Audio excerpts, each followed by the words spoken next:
Ya, untuk memulai pembelajaran kita hari ini, terlebih dahulu kita awali dengan doa. Ketua kelasnya pimpin kita dalam doa. Memulai aktivitas kita pada pagi hari ini, kita satu dalam doa. Kita berdoa. Ya Bapa di surga, tak putus-putusnya kami ucap syukur di mana kasih dan penyertaan-Mu yang selalu kami rasakan di sepanjang kehidupan kami. Terkhususnya Tuhan yang Kau telah menyertai kami dari rumah kami masing-masing hingga tiba di tempat ini untuk melaksanakan proses belajar mengajar. Berkati dari awal, pertengahan hingga berakhirnya kegiatan kami agar dapat terlaksana seturut dengan kehendak-Mu. Inilah doa kami dan nama Tuhan Yesus kami berdoa. Amin. Amin. Hartono, Yulianto, Julius. Oke, semuanya hadir ya. Sebelum kita masuk pada materi, untuk menumbuhkan rasa nasionalisme, kita menyanyikan lagu wajib nasional. Garuda Pancasila, aku tak mendukungmu, patriot proklamasi, setia berkorban untukmu. Ya, sebelum masuk materi pembahasan kita hari ini, Ibu mau menggali dulu apakah materi yang lalu kalian masih ingat. Jadi Ibu mau bertanya, apa materinya yang lalu kita membahas tentang apa? Saya Ya kan? Demokrasi ialah bentuk pemerintahan di mana semua warganya memiliki hak yang sama untuk pengambilan keputusan untuk mengubah hidup mereka. Terima kasih. Oke, yang lalu kita membahas sistem demokrasi ya. Terima kasih. Kompetensi dasar yang akan kita pelajari hari ini, karena kita sudah masuk bab 3 ya. Kompetensi dasarnya mendeskripsikan sistem hukum dan peradilan di Indonesia sesuai dengan Undang-Undang Dasar Negara Republik Indonesia tahun 1945. Materi pokok sistem hukum di Indonesia. Bagaimana jika di negara kita tidak ada hukum? Siapa yang bisa menjawab? Ya, silakan. Jika di negara kita tidak ada hukum, maka akan terjadi kekacauan di mana-mana. Oke, jika di negara kita tidak ada hukum, otomatis kekacauan terjadi di mana-mana. Banyak perampokan. Mungkin ada lagi yang bisa membaca? Giliran, siapa lagi? Kelompok sana, silakan. Silakan. Adapun unsur-unsur hukum yaitu pertama, peraturan mengenai perilaku manusia dalam pergaulan masyarakat. Kedua, peraturan itu dibuat dan diterapkan oleh badan-badan resmi yang berwajib. Yang ketiga, peraturan itu bersifat memaksa. Oke, terima kasih. Jadi, hukum berdasarkan bentuknya itu dibagi atas dua, yaitu hukum tertulis dan hukum tidak tertulis. Karena saat ini Ibu menggunakan model pembelajaran PBL, program bahasa learning, di mana program pembelajaran ini peserta didik diarahkan pada sebuah masalah. Kelompok 1, kelompok 2, dan kelompok 3. Ibu kasih kesempatan 5 menit untuk membaca bahan ajar yang kalian sudah pegang. Seperti ini. Baca materi yang ada pada bahan ajar tersebut. 5 menit ya. Setelah kalian selesai membacanya, di LKPD itu ada soal diskusi. Pada soal tersebut, kalian akan mendiskusikan bersama teman kelompok kalian. Jadi, pada meja kalian sudah ada bahan ajar dan juga sudah ada buku paket. Setelah itu, kalian kerjakan tugas diskusi tersebut. Jadi kalian berdiskusi bersama dengan kelompoknya. Semua mencari informasi mengenai pertanyaan yang ada pada LKPD tersebut. Di LKPD tersebut kelompok 1, kelompok 2, kelompok 3 masing-masing kerja tugasnya.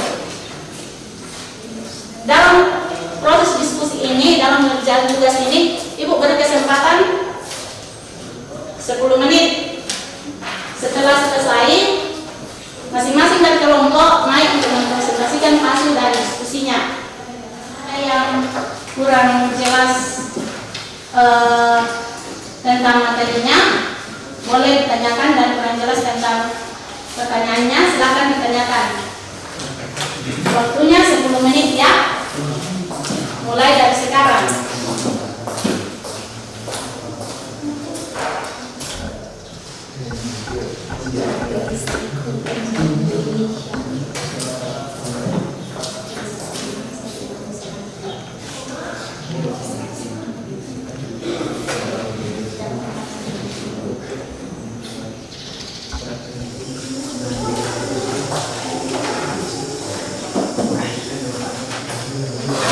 Oke, karena waktunya sudah habis, jadi Ibu persilahkan kelompok siapa yang duluan untuk mempresentasikan hasil kerja kelompoknya. Kelompok 1 dulu atau?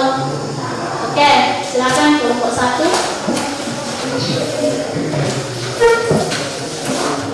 Karakteristik hukum. Hukum yang berlaku di masyarakat dan ditaati oleh masyarakat karena hukum memiliki sifat yang mengatur. Jadi, hukum bisa memaksa seseorang untuk menaati tata tertib yang berlaku di masyarakat. Oke, mungkin ada dari kelompok 2 atau kelompok 3 menanggapi hasil presentasi dari kelompok 1. Silakan. Ya, kelompok 3 silakan. Terima kasih atas kesempatan yang diberikan. Tentang Apa yang dimaksud dengan hukum yang tertulis dan hukum yang tidak tertulis? Oke, kelompok 2 silakan tanggapi presentasi dari kelompok 1. Terima kasih atas kesempatan yang diberikan kepada saya. Saya mewakili kelompok 2. Saya mewakili kelompok 2 untuk memberikan pertanyaan kepada kelompok 1. Silakan. Sebutkan contoh hukum yang tertulis dan hukum tidak tertulis. Terima kasih. Oke, silakan kelompok 1 menjawab pertanyaan kelompok 2. Baik, terima kasih atas waktu dan kesempatan yang diberikan kepada saya. Saya mewakili kelompok 1 akan menjawab pertanyaan dari kelompok 2 mengenai contoh hukum tertulis dan hukum tidak tertulis. Contoh hukum tertulis adalah peraturan perundang-undangan, sedangkan contoh hukum tidak tertulis adalah hukum adat, tidak dituliskan ataupun tidak dicantumkan pada perundang-undangan, namun dipatuhi oleh wilayah tertentu. Terima kasih. Oke, bagaimana dengan kelompok 2? Sudah puas dengan pernyataan kelompok 1? Saya persilahkan kelompok 2 atau kelompok 3 yang presentasi. Kelompok 2 silakan.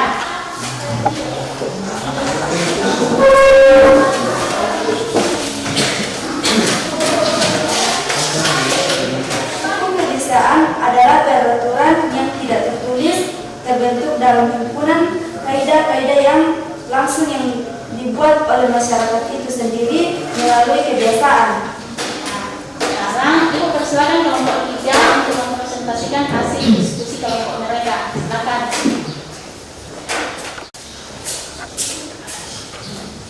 Menurut Jeremy Bentham, tujuan hukum ialah untuk mencapai keadaan atau kemanfaatan. Artinya hukum itu bertujuan untuk menjamin kebahagiaan dan kemakmuran. Oke, terima kasih. Ya baik, terima kasih atas pertanyaan dari kelompok 1. Jadi saya akan menjawab pertanyaan tersebut. Tujuan hukum menurut teori etis adalah semata-mata untuk mencapai keadilan dan memberikan haknya kepada setiap orang. Sedangkan tujuan hukum menurut teori utilitas adalah untuk memberikan manfaat atau faedah bagi setiap orang dalam masyarakat. Terima kasih. Dari hasil diskusi tersebut, mari kita bersama-sama menyimpulkan dari materi kita, yaitu sistem hukum di Indonesia. Mungkin ada di antara anak-anakku yang ingin menyampaikan kesimpulan dari hasil materi yang telah kita pelajari. Ya, silakan Kak. Kesimpulan, hukum merupakan peraturan di dalam negara yang bersifat mengikat dan memaksa setiap warga negara untuk menaati ketaatan atau keputusan terhadap hukum yang berlaku. Oke, terima kasih atas kesimpulannya. Ya, Ibu kasih kesempatan 5 menit untuk menjawab pertanyaan yang ada pada LKPD-nya.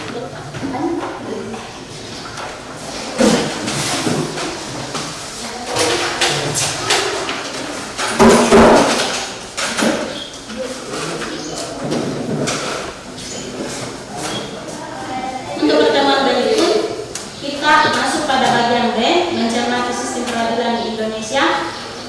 Pada saat memulai pembelajaran kita tadi, kita awali dengan doa. Jadi sekarang juga kita akhiri dengan doa. Siapa yang pimpin kita dalam doa? Mengakhiri kegiatan pembelajaran kita pada hari ini, terlebih dahulu kita satu dalam doa. Kita berdoa.